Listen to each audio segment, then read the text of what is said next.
Good afternoon and welcome to Wisdom of the World. Today I'm going to tell a very old story from England, and it is about laziness.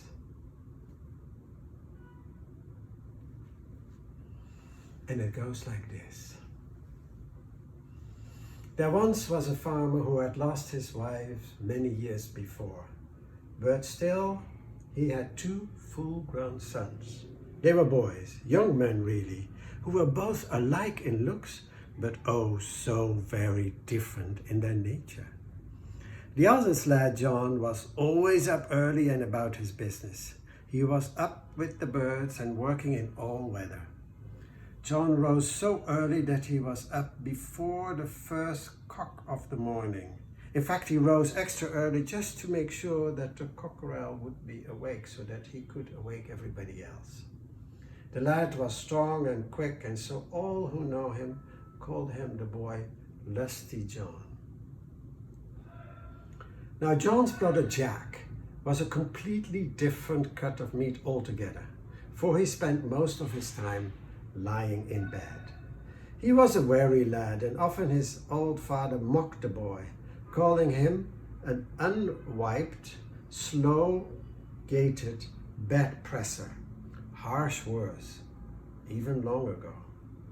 The old man compared Jack unfavorably with his elder brother John, and often went to the lad's chamber shouting, "Jack, you lazy guy, you should be more like your brother John." But Jack never listened. Instead, he would stretch and yawn, turn over in his bed, turn his head to the wall, and go straight back to sleep. The lad was weak and slow, and all who know him called him Lazy Jack. Well, it was winter, and one morning early John went down to the bottom field and set to work with plough and oxen, turning the damp, cold earth.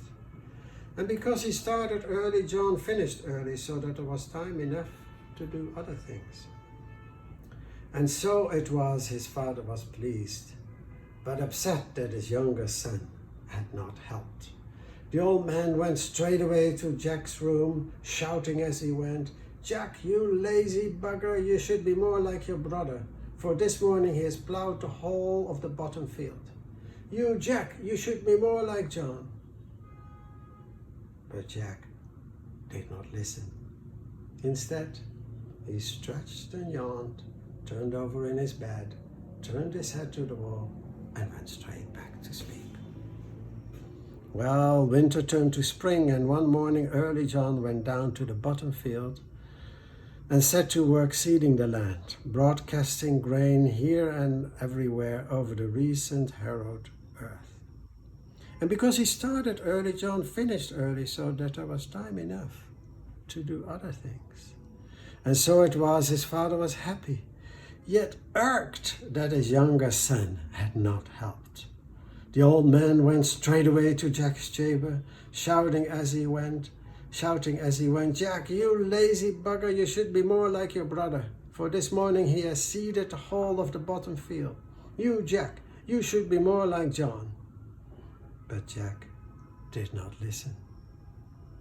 Instead, he stretched and yawned, turned over in his bed, turned his head to the wall, and went straight back to sleep.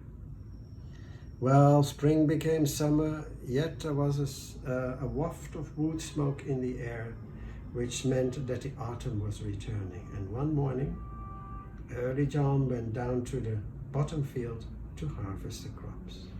He worked hard, bending low, cutting close to the earth with a newly sharpened sickle. And because he started early, John finished early, so that there was time enough to do other things. And so it was, his father was merry, yet really upset that his younger brother had not helped. The old man went straight away to Jack's chamber, shouting as he went, "Jack, you lazy bugger, you should be more like your brother, for this morning he has harvested the whole of the bottom field. Jack, you should be more like John." But Jack did not listen. Instead, he stretched and yawned, turned over in his bed, turned his head to the wall, and went straight back to sleep. And so it was. Life continued on this way for the old man and his two sons. John up with the birds, while Jack was down with the sheets. Summer soon passed, autumn was quickly spent, and winter made a triumphant return. John continued rising early, for so lusty was the lad that he even left his bed when there was nothing to do. He would just walk over the cold, dark fields, jumping over frozen streams and climbing the bare branches of tall trees, just because they were there. And so it was one frosty morning. John walked many miles, leapt many fences, and raced many a surprised hare. But now his belly barked angrily, telling him it was time to return home for his breakfast. But as John passed by the bottom field, he saw a chest that had fallen onto the track on which he now walked. It was a chest full of gold, spilling its contents into the ditch that ran alongside the track.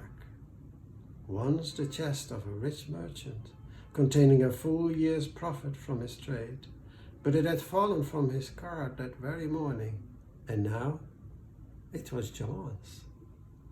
The lusty lad scooped up the gold and set the great chest on his shoulder, carrying it home for his father to see. And when the old man saw the gold, he was joyous, yet extremely upset that his younger son had not helped John carry the heavy load home. He went straight away to Jack's chamber, dragging the heavy chest beside him and shouting, "Jack, you lazy bugger, you should be more like your brother, for this morning he has found a chest of gold. An unlucky merchant lost it this very day, but his loss is our gain, and now we are rich. And that is why you, Jack, should be more like John." As always, Jack did not listen. Instead, he stretched and yawned, turned over in his bed, turned his head to the wall. But this day, he did not go straight back to sleep, for the sun was shining and its light spilled through Jack's bedchamber window and played upon the gold coins piled high in the chest, so that it was reflected on the wall just above the lazy lad's head. The boy blinked as golden dancers spun and twirled about him. He rubbed his eyes and looked over at his father, to the treasure, and back to his father again. And then Jack spoke. You should know that this is the first time in a long time that Jack has spoken. For words take efforts, and thinking of the words to speak is even harder still.